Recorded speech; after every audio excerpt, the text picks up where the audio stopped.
Will eliminating the spring transfer portal window help or hurt Ohio State? Let's talk about it.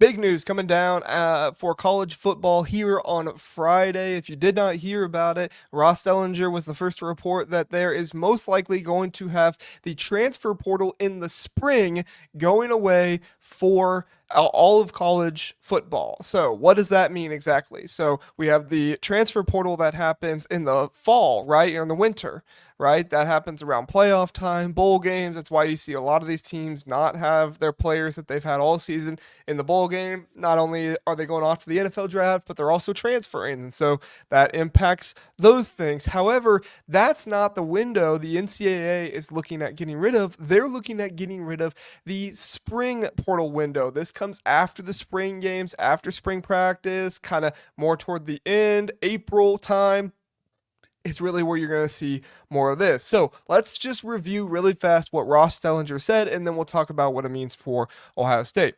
The NCAA is advancing a proposal to eliminate the spring transfer portal window for football. The NCAA Football Oversight Committee recommended this proposal to the Division I Council. Now, you're saying, oh, okay, well, the Division I Council still has an option to say yes or no.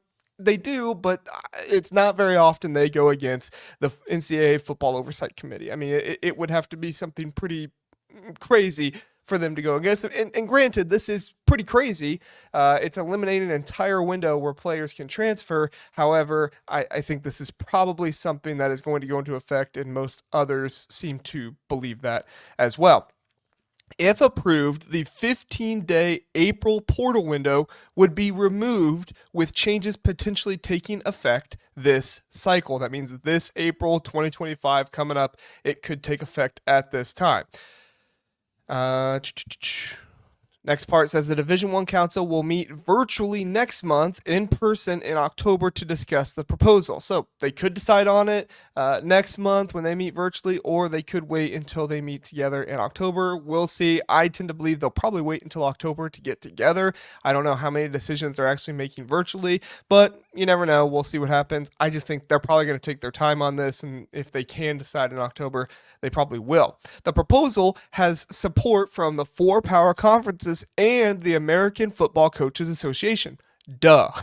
The coaches are tired of these players leaving in the middle of it. I mean, you just heard the Miami of Ohio coach talk about how Alabama was cheating or tampering to get the kicker away from them. That happened in the April portal window.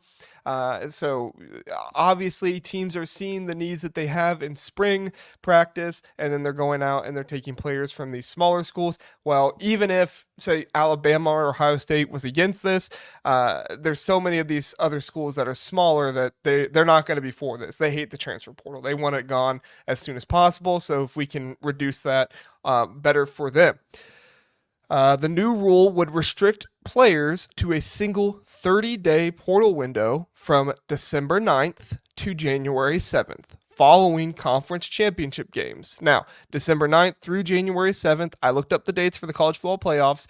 January 7th is right before the college football playoffs semifinals. The semifinals start on January 9th. So this would be happening in the midst of the playoffs, the first round, the second round, the third round. It would end a couple days before that. And then obviously the national championship game, it would end over a week before that happened. Players entering the portal outside the window would not be eligible to play unless immediately granted a waiver. So wouldn't be able to play immediately unless they were granted a waiver. This is something that's been going on for some time. We've noticed this. The reduction in portal days aims to stabilize rosters amid high player movement. Yes, the portal is only getting more and more used as years go on, so they're saying we have to address something here, we have to do this. The proposal is influenced by a settlement in the House versus NCAA case, which includes a new athlete revenue sharing model in the roster limits. This is essentially the scholarship limits going from 85 to 105 and some of the player payment model that was in that. I don't think we need to rehash that. You can go read that. Ross Dellinger put up an article on that. I think it was July 26th, because it was when I was at Big Ten Media Days when they put that out there. The elimination of the spring portal window may negatively impact players cut from teams, as they would lose their ability to transfer and play immediately. So what we're getting at here, this is good for coaches, this is good for teams, this isn't so much good for the players. One could argue you don't really need to be giving the players all that much more than what you've already given them. So, I mean, you decide that for yourself. I do think the players have a whole lot of rights right now. I don't really know how much you want to take away from them, but at the end of the day, a good amount of them are making some pretty good money and have a whole lot of influence in what happens today.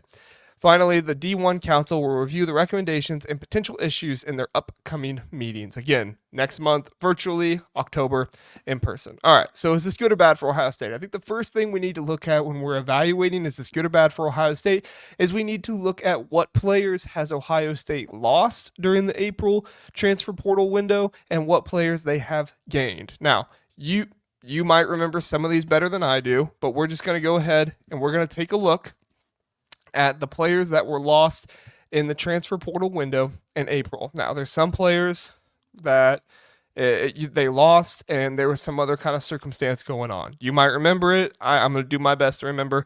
If I don't, I apologize, but I'm doing my best here. So in 2024, they gained Keenan Nelson Jr. That was the only one that they gained in the April portal window. He was added in May, but I believe he entered still in the April portal window, so that makes sense. He was the only one they gained. Julian Sain was gained in January, and same with Caleb Downs after Nick Saban left. All right, so that was the only one they gained. They gained one.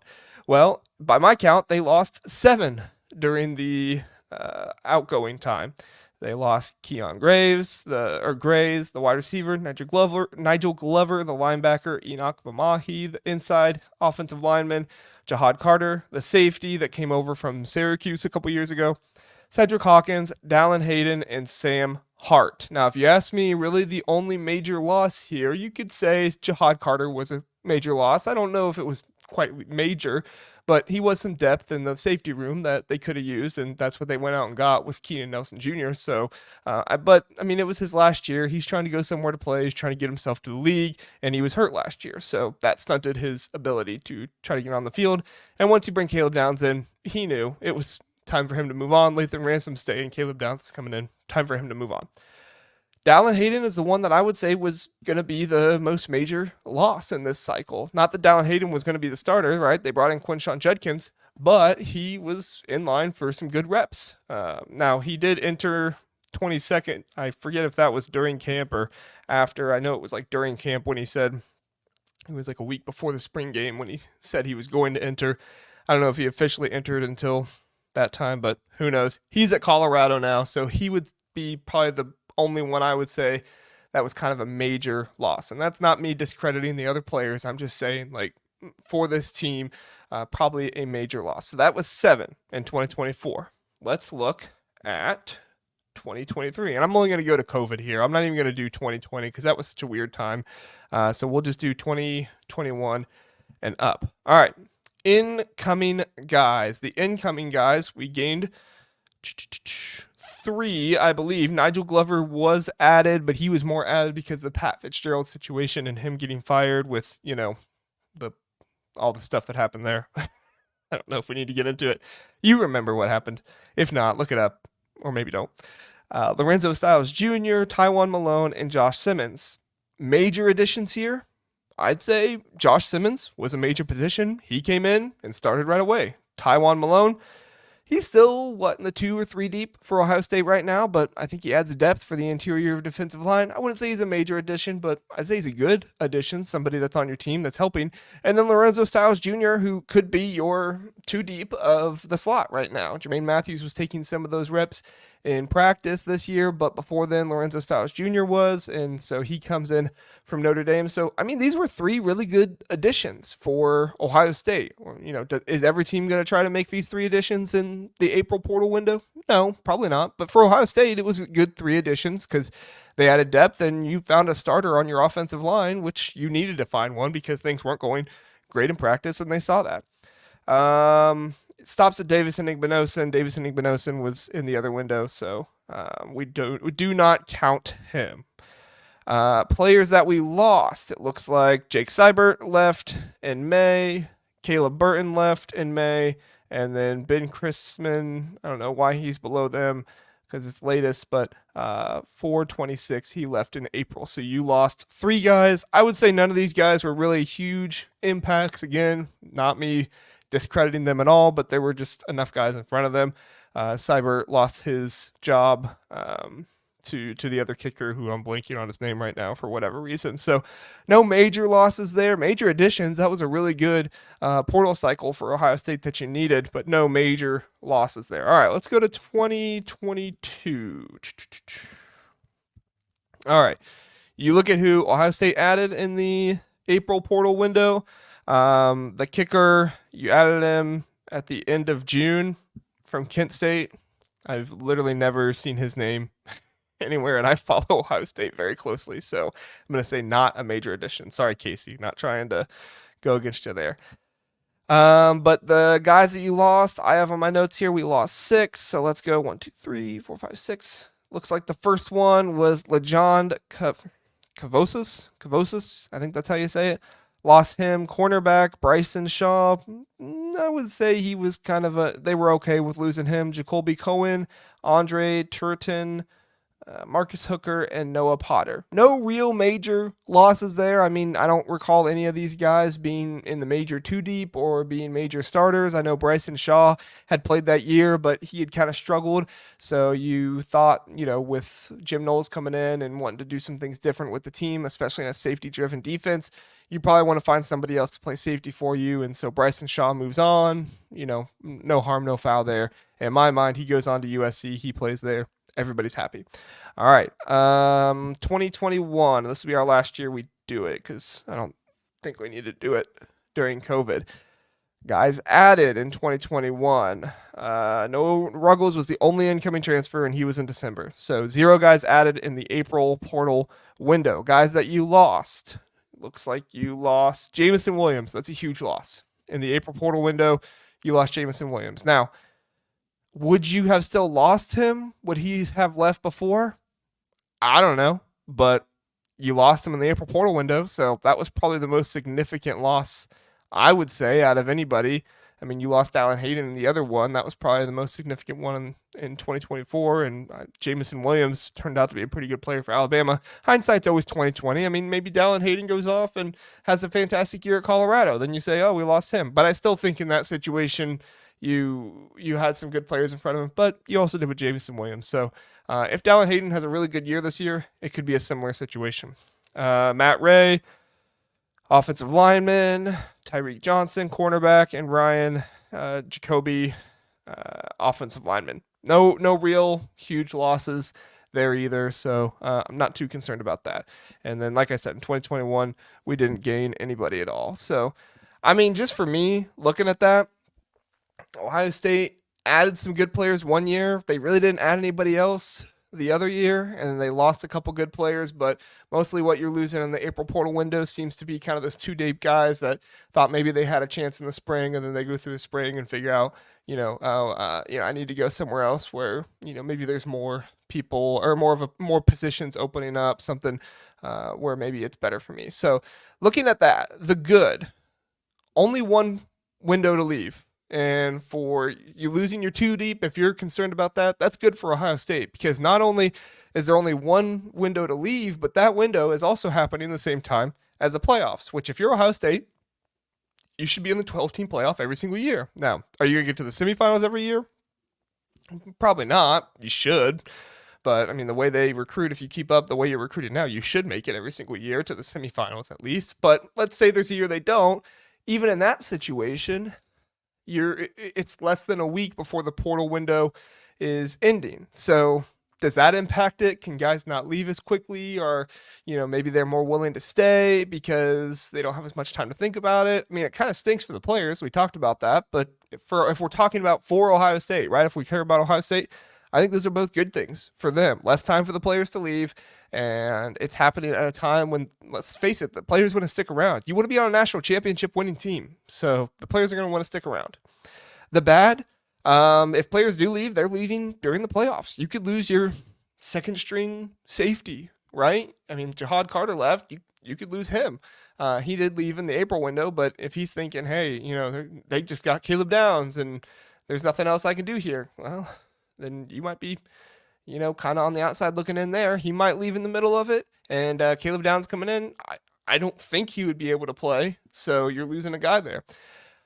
Hard to evaluate players without preparing for the playoffs. I think this is one of the biggest things, right? If you're preparing for the quarterfinals, the semifinals, the first round, whatever it is, it's going to be really hard to take time to evaluate all these players, number one. Number two, the transfer portal has a lot of recruiting going on because you're trying to convince guys to come to your school. So if you have Justin Fry trying to get, and I'm not trying to say anything about he's going to the portal anytime soon, but let's just use him as an example. If he's going to the portal trying to get a guy, he's at the same time trying to coach up his guys for the bowl game or the playoffs or whatever they're looking at. That's just one more distraction for him. Now, he's being paid handsomely. Don't get me wrong. I don't feel too bad for the guy, but at the end of the day, it's going to be really difficult to try to coach up your guys and also recruit and also scout all at the same time. Mark Pantoni, he's going to have to be really on top of it with his guys, trying to scout and get players for the position coaches as best they possibly can. So my verdict, I would say, since Ohio State is an elite recruiting team, since we don't need as many pieces, don't need as many players. I mean, for a team like Colorado, yeah, this stinks, right? This is bad. Maybe a team like, I don't know, trying to think about a team that, uses the transfer portal a lot. Ole Miss, right? A team that like Ole Miss, who could be in the playoffs, but they still use the transfer portal a lot. This could be bad news for them because they're trying to use the portal and also try to prepare at the same time. But for Ohio State, with how elite they are at recruiting and how selective they are on the portal and how they really don't use it all that much, I mean, what, in that time span, 3 was the most that they gained in a single cycle? Yeah, 2023, 3, 2024, 1, 2022, 1, and then 2021, they didn't gain any in the April portal window. So I wouldn't say it's all good. I wouldn't say like, oh yeah, this is good for Ohio State, but I also wouldn't say it's bad. So I think the goods outweigh the bad, but I could definitely see there being, an issue at some point. We'll have to see how it is year to year. And part of this, we'll just have to see how it plays out too. I'd love to know your thoughts. Is there anything that I'm not thinking about? Anything that you're like, oh yeah, JR, you missed this guy or you missed this thought process here? Let me know. This is going to be really interesting if this does pass, what this is going to look like for Ohio State and for really the rest of college football as well. So check me out over on the Big Ten Huddle over there. We got episodes on Sunday, Tuesday, Wednesday, Thursday nights talking all things Big Ten. Check me out on Sunday nights over at the OHIO podcast at 8 o'clock and JR's Rankings on Twitter. So thanks everybody for watching. I appreciate it. Have a good one.